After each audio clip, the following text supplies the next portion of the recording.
Hello and welcome to No Fuss Physics, where we come straight to the point immediately. In the previous videos, we understood how to calculate the electric field due to a dipole in different situations, along the axis, perpendicular to the axis, and at any point. But now, let us ask a deeper question. What happens when a dipole is placed in an external electric field? Does it just stay there or does it experience some effect? In this video, we will see what happens to a dipole when it is placed in a uniform electric field, why it tends to rotate, and we will also derive the expression for torque, including the maximum and minimum values. So, let's get started.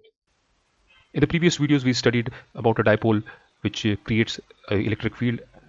Now in this video, we're going to talk about a dipole which is placed in a uniform electric field and a torque which gets created because of that. So let us begin by showing an electric field. Let us say this is a uniform electric field. So it will be uniformly spaced lines parallel to each other. So these lines indicate a uniform electric field. And let us say the magnitude of this electric field is E. And we have a dipole placed in this field. So let us show a dipole over here. Let us say this is the dipole. This is charge minus q and this is charge plus q. Let us say this is the center and this distances are L and L, and let us say it makes an angle theta with the electric field. So the direction of this dipole is angle theta with the electric field. Let me remove some of the things so that we are able to draw a neat diagram. So I'll remove angle theta. We'll keep in mind that the angle is theta, and we'll also remove L. Let's say this is the center, and please keep in mind the distance between the two charges is 2L. Between the center and minus QL, and between the center and the plus QL, so the total distance is 2L. Now, we know that when we have a charge plus Q placed in an electric field, the force that acts on this is F is equal to QE. The magnitude is F is equal to QE, and the direction is in the direction of E. Let me repeat this. If we have a charge plus Q placed in an electric field, the force that acts on this charge is given by F is equal to QE. And what is the direction of that force? In the direction of this electric field. So if I look at this positive charge, a force will act on this charge in the direction of the electric field, which will be given by QE. And let us call this force F1. Similarly, if we have a minus Q charge placed in an electric field, we know the force acts on it equal to F is equal to QE, but the direction is opposite to the electric field, in direction opposite to E. So on this Q charge, on this minus Q charge, a force will act. Let me show the force. Let me show the force like this. This is the direction of the force, and this will be again QE, and let us call this force F2. This is minus Q charge. So now if you look at these two forces, what we see is that these forces are equal and opposite. So I can see F1 is equal to F2 because both of them have the same magnitude. Also their directions are opposite.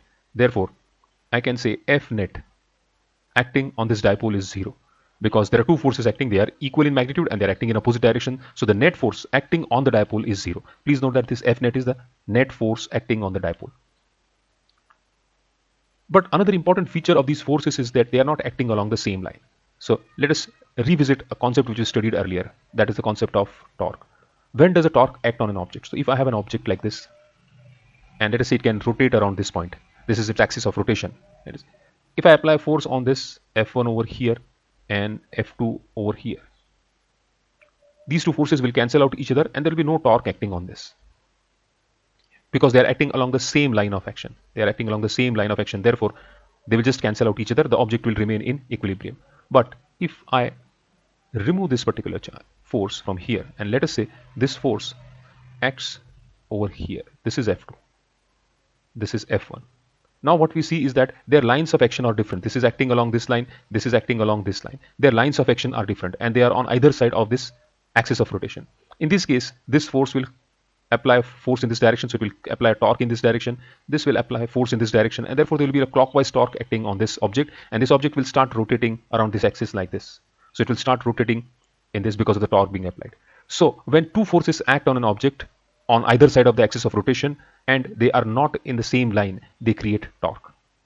We are seeing the same thing over here. There is a force acting F1 in this direction. There is a force acting F2 in this direction. They are on either side of this axis of rotation. That is the center.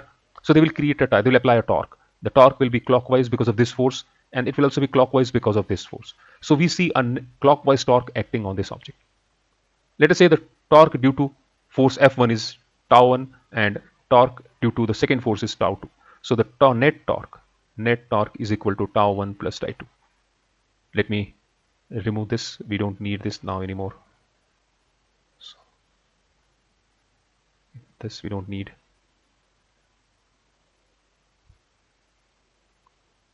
So tau net is equal to tau 1 plus tau 2.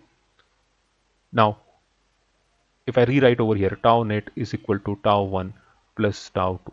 That will be equal to F1 into the perpendicular distance d plus F2 into perpendicular distance t. Now, what is this perpendicular distance? This perpendicular distance is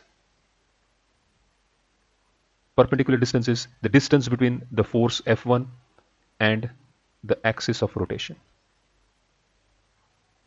In fact, to be more precise, I should say that this perpendicular distance is the distance between the line of action of force F1 and the axis of rotation. So if I go back to the diagram, what is this perpendicular distance? This is the line of action of force F1, as you can see over here. This is the line along which force is acting. This is the axis of rotation. This axis is perpendicular to this plane, perpendicular to the screen of this computer. So it's going inside the plane and coming out. So that's the line that we are talking to. I repeat what I said. This is the point around which the dipole can rotate. The axis of rotation is a line which goes into the plane of the page of this page, or the plane of the screen of the computer. So you can see a vertical line going into the page or coming out from the page, and that's the line we are talking to. And what is the distance between that line and this line? Obviously, the distance is going to be this. This is the shortest distance between these two. This is the one line, and the other line is the line perpendicular to this screen. So this is the distance we are talking of. Similarly, for this force, the distance that we will talk about is this. So this is the d that we are talking of. This is d we are talking of. Perpendicular distance between the line of force and the axis of rotation. If this angle is theta, which we had earlier mentioned, then this will be equal to, if I call this d, then this will be equal to sine theta, d sine theta. Or if we had taken this distance as L, so this d will be equal to L sine theta. Similarly, this d will be equal to L sine theta. This is theta. Sine theta is equal to opposite side upon hypotenuse. This hypotenuse is equal to length L. Therefore, d is equal to L sine theta. And therefore, tau net will be equal to tau 1 plus tau 2 is equal to F1 into d plus F2 into d. F1 we know is Q into E. D we have found out is L sine theta. Plus F2 is also same magnitude QE into L sine theta. And therefore, this will be equal to 2QE L sine theta. And if I rearrange this as Q into 2L into E sine theta, I can rearrange it like this. Now this particular term, Q into 2L, is the dipole moment P. So I will get PE sine theta, where P is the dipole moment. Now, if you go back to our study of vectors, we know that vector A cross vector B is equal to AB sine theta. In fact, this is also equal to B cross A. So this PE sine theta, if I have P sine theta, that would mean this will be either equal to P cross E or E cross P. Now we will have to identify whether it will be P cross E or E cross P, because both of them are not one and the same. The directions are different. So if you go back to this diagram again, or let me draw the diagram again of the pole. This is the direction of the electric field. This is the direction of the electric field, and we had the dipole like this. The force acting in this direction, there was a force acting in this direction. This is plus Q charge, this is minus Q charge, this is center. Now what is the direction of the dipole moment? We know the direction of the dipole moment is from the negative charge to positive charge. So this is the direction of P, and this is the direction of E. So when I go from P to E through an angle theta, from P to E, I get a clockwise torque. You can see over here, I can get a clockwise torque.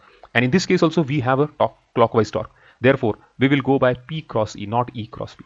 Because if you go by E cross P, I'll be going from E to P, which is going in the anti-clockwise direction. That means an anti-clockwise torque, which is not the case. Therefore, we will say that this will be equal to P cross E. And thus, I say that torque acting on a dipole placed in an electric field of magnitude E is given by P into E, where P is the dipole moment. And in terms of its magnitude, it is given by P we know is equal to Q into 2L into E sine theta. This is the magnitude of the electric field.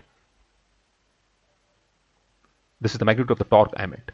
So torque is equal to Q into 2L into E sine theta. In terms of vectors, we can put it in the form P cross E.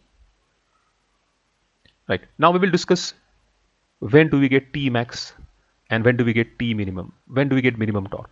Obviously, torque maximum will be when sine theta is maximum. That means when sine theta is equal to 1. That means theta is equal to 90 degree. So when theta is 90 degree, tau will be maximum and it will be equal to Q2L into E, or you can simply write P into E. And when will tau be minimum? When sine theta is 0. Sine theta is 0. That means theta is equal to 0 degrees. And that will give us tau is equal to 0. So this we have looked from a mathematics perspective. Let us try to see what exactly happens to the dipole. So if this is the direction of the electric field, when theta is 90 degree, the dipole would be like this. This would be minus q plus q. And the force F1 would act in this direction, force F2 would act in this direction, and you would get a maximum torque. In fact, theta, even if theta is 270 degree, we will get the same thing. 270 degree means what?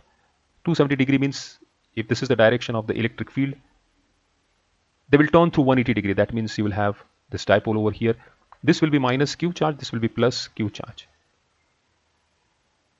And in this case also you will have F1 acting in this particular direction, F2 on plus charge, it will be acting in this direction of the electric field. On this it will be acting in this direction against the direction of electric field, and this you will also get maximum torque. As far as minimum torque is concerned, theta is 0 means if this is the direction of the electric field, theta is 0. That means the dipole would be like this in this direction. This is plus q charge, this is minus q charge. And we can also see one more thing over here. This force will act in this direction F, this force will act in this direction F. So they are along the same line and they are equal and opposite. So F net is equal to 0 because both of them are acting along the same line and their magnitudes are equal. So they will cancel out each other. F net will be equal to 0, and F net is 0 means torque will be equal to 0. The same thing can happen also if the angle is 180 degree. In that case, here you will have a plus q charge and here you will have minus q charge. They will turn through 180 degree. Again, in this case, the force will act in this direction, this force will act in this direction. They are along the same line and they will cancel out each other, and therefore net torque will be equal to 0. So these are the situations where we get maximum and minimum torque. Please keep in mind this equation for torque as to what is the equation for torque. Basically, it is cross product of P and E, where P is the dipole moment, E is the magnetic field, and its magnitude is given by QTL E sine theta. In the next video, we will look at this particular case in detail once again, these two cases in detail once again, and we will see how they lead to causing neutral equilibrium, unstable equilibrium, and stable equilibrium. That's for discussion in the next video. Thank you. So now we understand how a dipole behaves in an electric field. It experiences a torque that tries to align it with the field. This gives us a deeper insight into how electric fields influence charges and system of charges. In the next video, we will introduce a completely new and an important concept, and that is the concept of electric flux, which helps us understand how electric fields pass through surfaces. And if this video made the concept of torque clearer for you, do like the video and subscribe to Know First Physics. Let's keep making physics simple and powerful, and I will connect with you in the next video on electric flux. Thank you.